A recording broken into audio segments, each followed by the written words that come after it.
प्रत्येकाला सध्या तरी दोनच गोष्टी सुचतायत. पडलेली छान गुलाबी थंडी, बाहेरचं हवं-हवंसं वातावरण, सोबत गरम चहा, उबदार पांघरूण आणि गाढ झोप. वाह, सुख. आणि दुसरं म्हणजे हवेतला गारवा आणि फिरण्यासाठी फ्रेंडली वातावरण. जम्मू काश्मीर, मनालीमध्ये हलकी बर्फ, फिरण्याची उत्तम वेळ. या पृथ्वीतलावर दोन प्रकारची मुडी माणसं पाहायला मिळतात. एक म्हणजे जी हिवाळा ऋतूमध्ये पांघरूण घेऊन झोपणं पसंत करतात आणि दुसरी बॅकपॅक करून छान फिरायला जायच्या तयारीत असतात. आणि त्यातही आपण मराठी माणसं पर्यटन म्हटलं की हौशी. तुम्ही कोणत्या मुडी प्रकारात मोडता?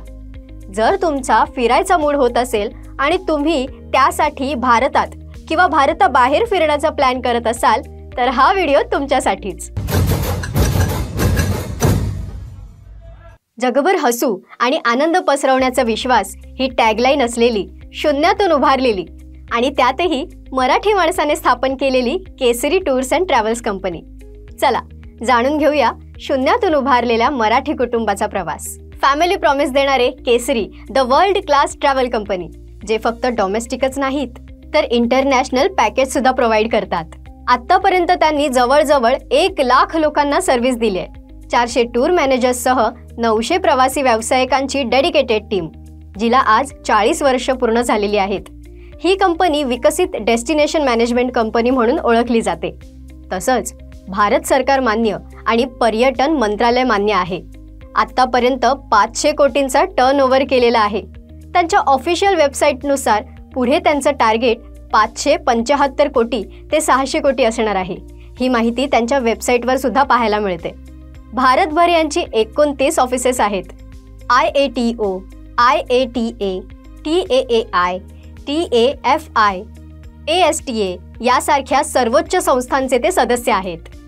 केसरी टूर्सने हनीमून स्पेशल, महिला प्रवाशांसाठी माय फेअर लेडी, ज्येष्ठ नागरिकांसाठी second innings, student special, youth special यासारख्या अनोख्या खास टूर सुरू केल्या आहेत.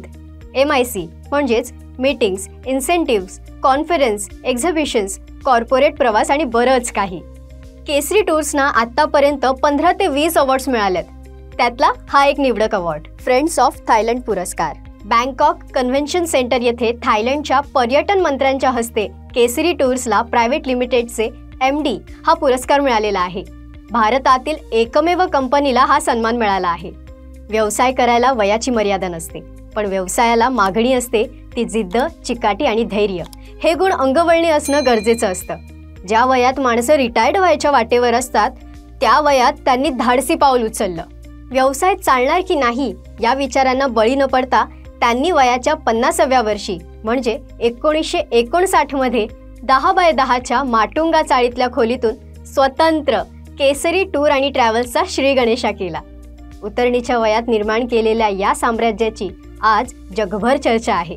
राजा राणी ट्रॅव्हल्समध्ये 2 दशके काम करत असताना थोरले भाऊ राजा पाटील यांच्याशी झालेल्या मतभेदांमुळे केसरी पाटील बाहेर पडले आणि काहीतरी वेगळं करायच्या जिद्दीने केसरी ट्रॅव्हल्स उभारली. मथाने गावात त्यांचं बालपण गेलं. एडवन गावात विद्याभवन शाळेत केसरींनी शिक्षण पूर्ण केलं.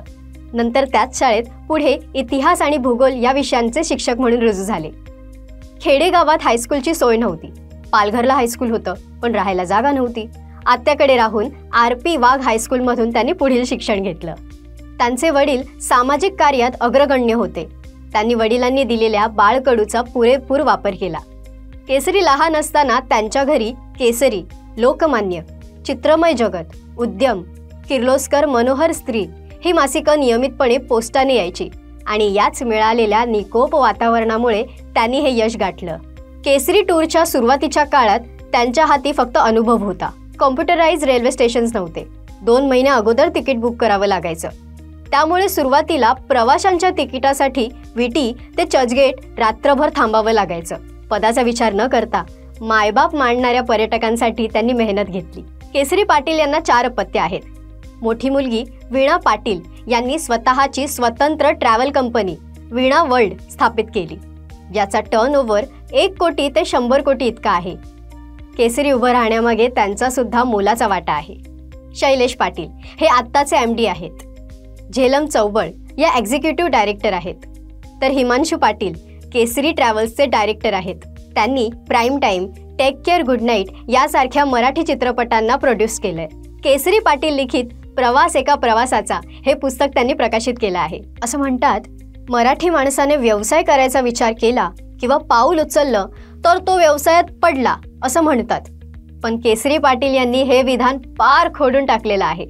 मराठी माणसाच्या या भरारीबद्दल काय वाटलं कॉमेंटमध्ये नक्की कळवा. जय हिंद, जय महाराष्ट्र.